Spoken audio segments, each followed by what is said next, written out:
Dobrý. Počkej, a proč to jede tady nahoře ty číslka? To protože to je jako, jak je to dlouho. Jo, jak je to?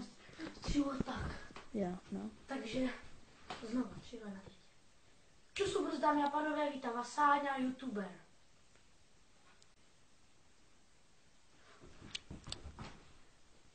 Videa.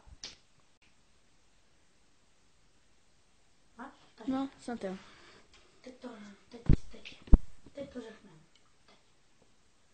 Takže první otázku tady máme, jako na nástěnce, abych to dobře viděl.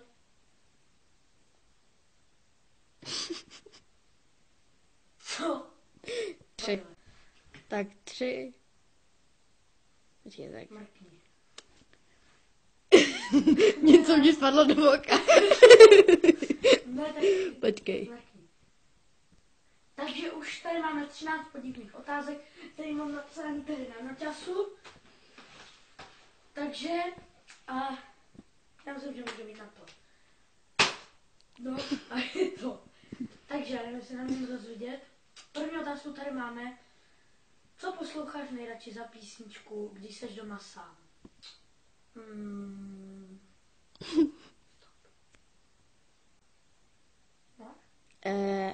Připojte nabíječku. 4%.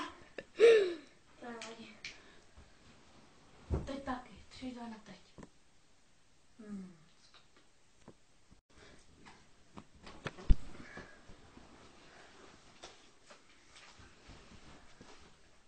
Po 5 minutách přemýšlení. Jsi sám. No.